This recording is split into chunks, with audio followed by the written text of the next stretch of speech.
Hi everyone, welcome to the channel. So today on desk we have a HP all-in-one. Now the all-in-one PC are very space-friendly PCs. Everything is in one screen, your system unit, everything. So this is it.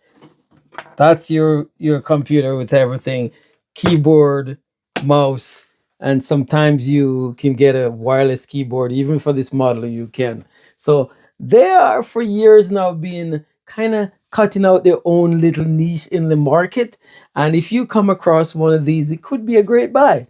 But I'm going to talk about this one specifically, and then generally about this AIO all-in-one systems. So this particular machine, this is new out of the box. It was an open box unit, but got a great deal on it. It's an i3. It's a 24, so 23.8-inch full HP display. Unfortunately, it's got a basic Intel Core i3 processor. We'll talk about that later, how that can be okay or it can impact you. It's 8 GB of RAM, which is okay. But then again, another step down is in the memory. On this particular model, it's got 256 gig NVMe SSD. NVMe SSD, very fast. I'm talking about the capacity. This should be larger. It should be at least a 512. And for that reason, I'm going to drop in this later on. I'm going to do another video of how you can upgrade this if you have one of these machine. So the design on these is great. The design of these particular machine. Let me back a bit. I don't remember if I told you the actual model, because though the HP AIO line is fairly similar in design, the recent designs. This particular model will have some unique things about it. This model is the DF1019, right? And as I mentioned, it is great for a clean setup, great for everyday performance, fast SSD. It's got a decent full HD screen for work and for media, and it's low maintenance, so nothing to assemble, no tower, very little clutter, clean setup. However, let's get back to the i3. The i3, that's your Intel i3, that's kind of your entry level Intel processor, whether it's whatever generation it is. You know, you have your i3, you have your i5, you have your i7, and then you have i9. There are, as you go up in numbers, that's more processing power, and even in different eyes, you have faster speed, processing speed. So this would be your basic one. The processing speed and this is it's fast. However, it can't do a lot of, without going into great technical detail, the multitasking ability on this, it would be less than a i5, even if they're the same speed. But just think that this has got a lot of, it's got more than one core just doing many things at the same time. So i3, yes, they're good for basic everyday use, for emails, for Netflix, for even a student do in their dorm. Keep this in your dorm. Say you have a laptop that you take to class, that would be great. But you just need something reliable to use and to do video conferencing on. And that will take me to another little hidden gem. At the back, there is actually a pop-up camera. So if I grab the edge and just pull it up, look at that.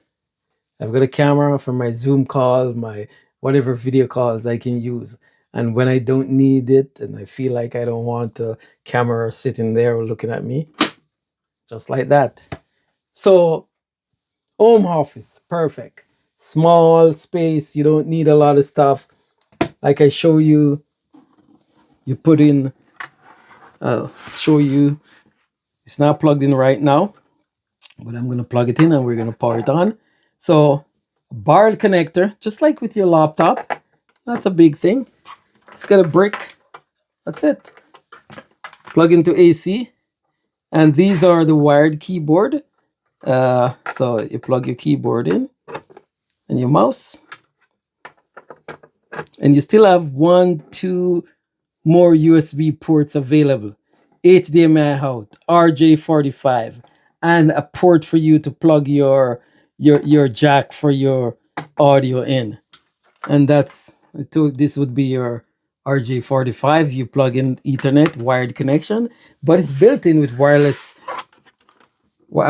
SIM, uh, wireless SIM. Wireless card for your both for Bluetooth and for Ethernet. So that's it. We're ready to power up. So on the side, and let me show you that also. A lot of these models will have, if you so choose, and you still use DVD. This one doesn't have it. It's just there for a dummy. But some do have an option for you. If you want that, you would just request that. You can have a DVD, a slimline DVD drive in there.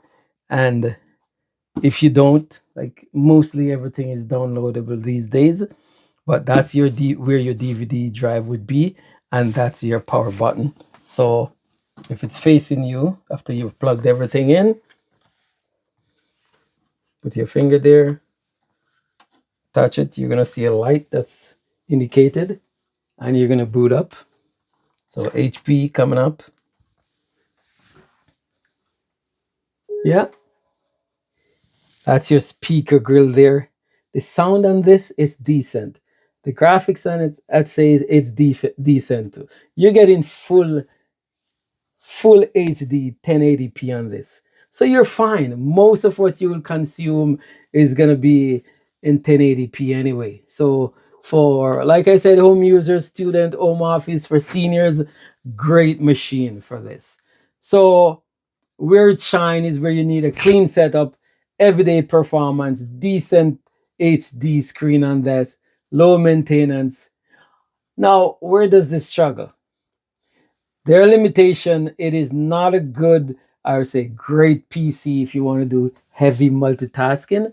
That means you have, well, honestly, for basic stuff and even beyond, it doesn't matter. You could have multiple, you could have several browser on. But the more browser you have, or the more things you're doing, it will start to show some kind of slowdown. If you're, for example, you're uploading a video, and then you're also browsing something else. If you do video editing, great video editing, not just update the normal video online. Don't get me wrong. If you have a YouTube site and you do YouTube videos and you update them every now and again, or every day for that matter, as long as you're not crunching a lot of video using heavy video editing software. If you use most of the stuff that comes free, and what's on YouTube or whatever other application you're using, social media app, then that will be fine. But if you're a content creator that want to do heavy customization, this piece is not for you. Not for you for gaming. If you're running virtual machine is like having a software kind of a sorry, computer that's running on this also, because software type of computer, so it's a simulation of other computers without going into any more technical details. Those all use memory and processing speed, so wouldn't be for that. If you're, say, an IT student and you're going to learn and you want to practice some of the simulation, it wouldn't be for an IT student, this machine. Anything that needs a strong CPU and dedicated graphics card, you wouldn't recommend. Not that I wouldn't recommend this line, because the line is great. You have other options in this line. This is an i3. I'm talking particularly about this model, which is an i3. But you could get the same design, looks identical, but it is say it's an i5. That means the processor is faster. It's got more memory, say 16, and you have a 1 terabyte drive for storage. That's when you could be doing all the other things I say you couldn't do.